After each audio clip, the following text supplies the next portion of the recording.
So in pharmacodynamics, we examine the drug interaction with targets within the body and interaction between drugs and their target. So the interactions are named dynamics and the drugs are named pharmaco. So the drug interaction causes, or the drug interaction name is known as pharmacodynamics. So that's the definition. Next is the principle and behind pharmaceutical treatments. Number one, the treatments involved in pharmaceutical, or the principles behind the pharmaceutical treatments are: the number one is the chemical receptor signaling controls body functioning. So the receptors activate the chemical, so thus the chemical causes signaling which controls many body functions related to it. So the activation of this chemical, or the chemical bound cell receptor, or the receptor bound chemical, causes signaling of the body functions. Hence cell action does not change if message is in received. So if there is no message from the medicine, there will be no change, or if there is no message received inside the cell, there is no action. So the cell action does not change if message is in received. So the cell always remain the same, but if the message is there, the cell begin to act. In disease, chemical signaling, second point, in diseases the chemical signaling is altered, so it affects body functioning. Hence by compensating for the altered signal, we can treat the disease. So in the diseases, chemical signaling is altered. So the chemical signaling function, or its shape of the enzyme receptor complex can be altered, so it affects the body's normal functioning. So hence by compensating for the altered signal, so if we can alter a signal, we can treat the disease. So there is two principles that is used in pharmacodynamics. The number one is chemical receptor affecting signaling controlling body functioning, and in diseases chemical signaling is altered affecting body's function. So the chemical released from a signal is altered or stopped or activated, so thus the disease is treated. So the number one is chemical receptor signaling control body function. By the action, cell action does not change if the message is not received, and in diseases chemical signaling is altered affecting body function. Hence by compensating for the altered signal, we can treat the disease. Next is for most common drug targets. So in the last chapter we discussed about the drug targets. So the number one is the receptors, the common one. So in receptor, the protein molecule whose function is a receptor, or the medicine contain a protein molecule whose function is to recognize or respond to soluble physiological mediators like hormones, NTs, cytokines, etc.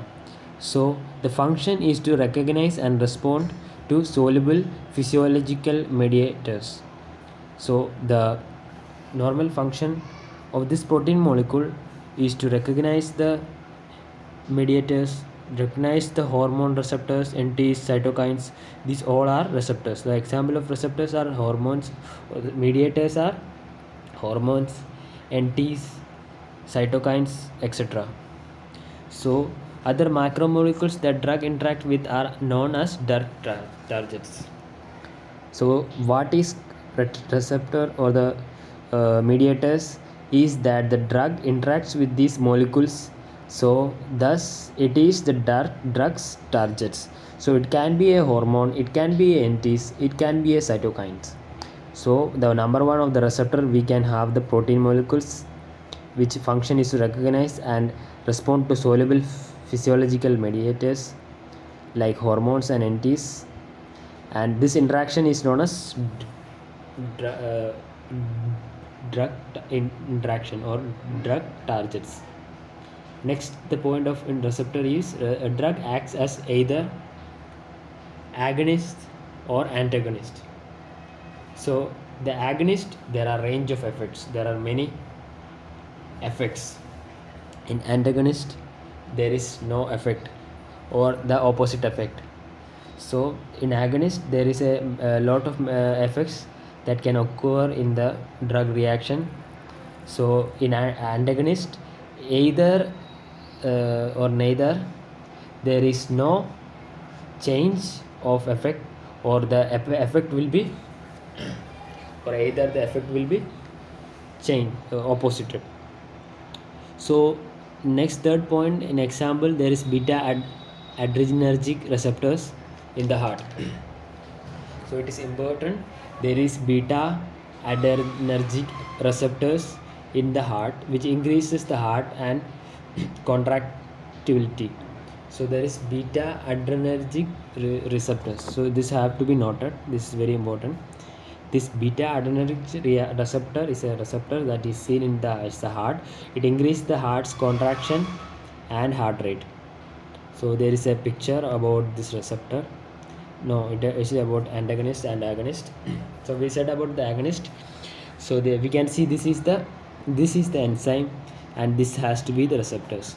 So this enzyme receptor has to be joined, or the shape of this enzyme has to be proper, or this according to the size of the receptors. So in what happens in agonist, is that there is direct ion channel opening and closing. Next is transduction mechanism. The transduction mechanism of agonist, the enzyme activation or inhibition, ion channel modulation, and DNA transcription occurs. So these are the agonist properties. So it has to be very important. It has to be noted. It will be important in questions that they will ask that what are the properties of agonist, or how the agonist change the activity inside the body, or the how it acts as a medicines. Agonists has a range of effect, how their range of effects are shown in the drug interaction. So all these questions, there has to be an answer, proper answer. So the transduction mechanism, the enzyme activation, it activate the enzyme, it inhibit the enzyme. The ion channels, there are ion channels inside cells, between cells or inside cells or in the layers of cells. So it modulate the ion channels, thus it can reduce the inflammation. So these are the ideas. If you want to remember it, you have to remember in a imagination way. So in a DNA transcription, it causes DNA transcription, thus it can also stop the division of cells or cancerous cells, or DNA transcription helps in stopping of producing cancerous cells. And ion channel, there is a direct property and a transduction mechanism. So we will discuss the transduction mechanism in the next video. So by through transduction mechanism, it inhibits the enzyme or activate the enzyme. Ion channel are modulated, DNA transcription occurs. So the direct effect is ion channel opening or closing. So the direct effect of an agonist is the range of effect depends on the ion channel opening or ion channel closing. Next is antagonist. So in antagonist, there is no effect. So the endogenous mediators are blocked. So the endogenous mediators, or the mediators seen inside the body, mediators through the channels or the places where there is needed for the no effect. So these endogenous mediators are the causes of can causes the effects in the. So this effect is reversed, or there is no effect, or the endogenous mediators are blocked by antagonist. So antagonist is a inhibitor. Agonist also causes inhibition in enzyme only, and it is through transduction mechanism. So the abnormal product and prodrug. So there are 4 types of drugs. There is agonist, normal substrate, there is abnormal product, It acts as an abnormal product, and agonist, inhibitor, and prodrug. So prodrug we will discuss in next video, and abnormal products drug. Next is ligand gated ion. So there are many ion channels which are ligand and gated ion channels, ligand ion channels and gated ion channels. So the ligand and gated ion channels both are with ligand receptors which when activated cause the channel to open. So the ion channels with a ligand receptors which when activated causes the channel to open. So in ligand channels, the ion channels with the ligand receptors which when activated causes the channel to open. So that is the definition of how the drug action or drug targets occur. So the ligand gates the ligand ion channels with ligand receptors. We discussed in the agonist about the ion channels opening and closing. In ligand gated ion channels with the ligand receptors which act when activated causes the channel to open. So the drug acts as an antagonist. So either the drug acts either as an antagonist which channel remain closed, or a modulators which increase or decrease open probability. So the drug acts as a antagonist. Antagonist means there is no effect or the channels is closed, ion channels are closed, or the endogenous mediators are blocked. Next is modulators. Modulators means it increase or decrease or it balance opening of opening probability. So modulators causes ion channels to increase opening or decrease opening. So it also modulates. It increases decreases only the probability or the chance. So complete opening or closing is not occurred, and this is caused by modulators. So the drug act as a antagonist, a modulators, and indirect agonist. Indirect agonist in the case of G protein linked ion channels. In the case of G protein linked ion channels, there is indirect and agonist. So in indirect agonist, so the property of direct agonist is it opens the ion channels, it closes the ion channels. So these are the properties.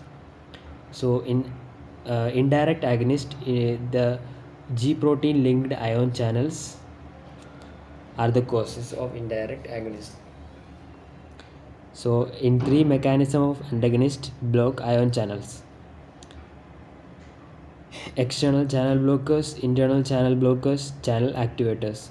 So there are three mechanism of antagonist or endogenous mediators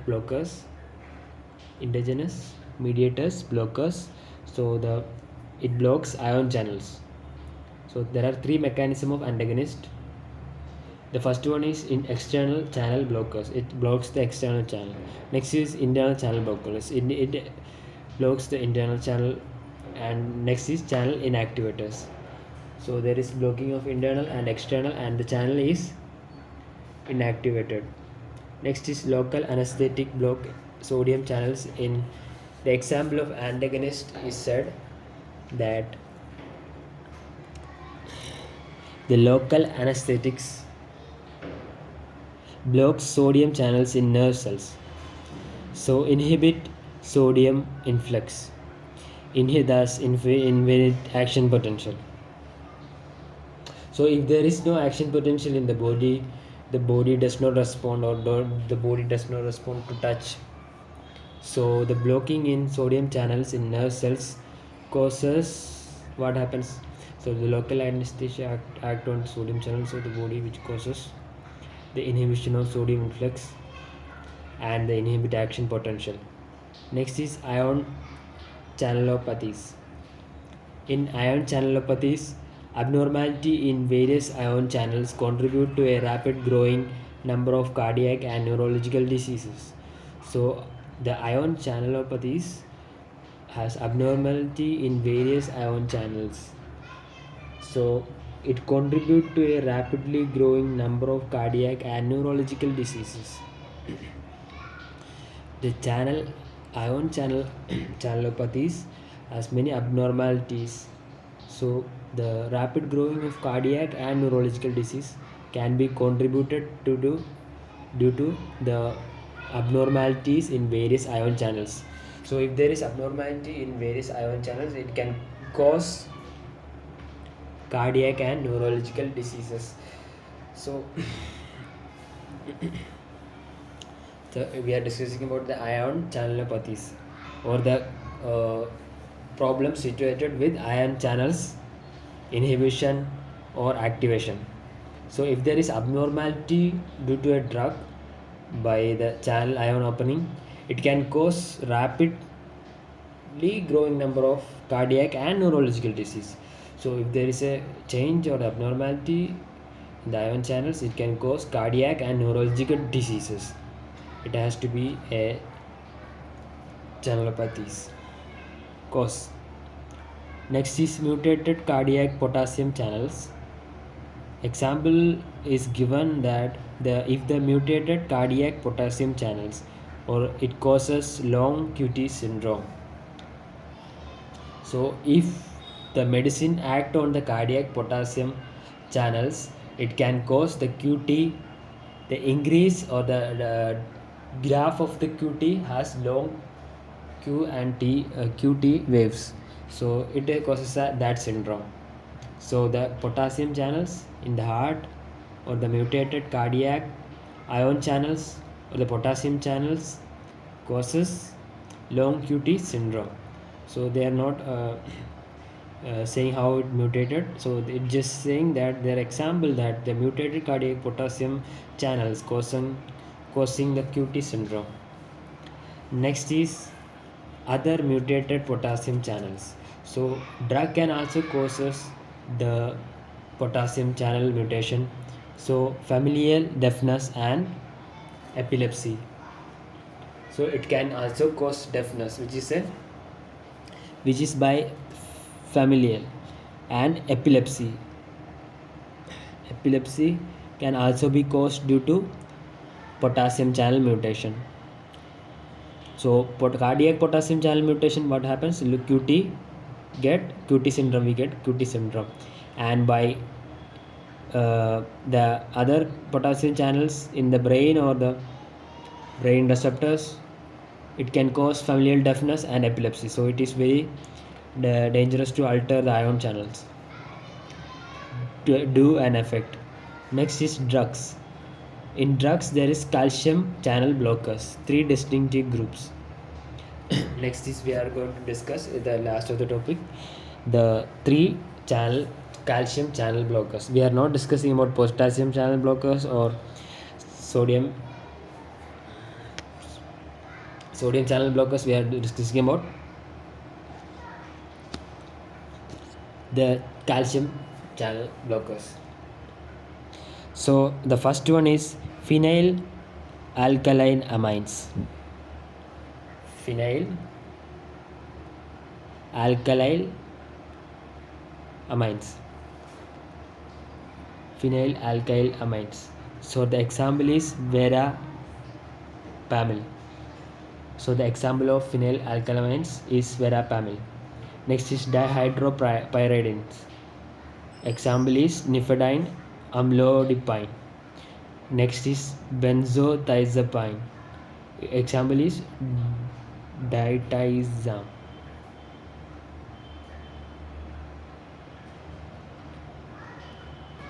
So the phenylalkyl amine is verapamil, dihydropyridine is nifedipine, and amlodipine. And benzodiazepine is diltiazem.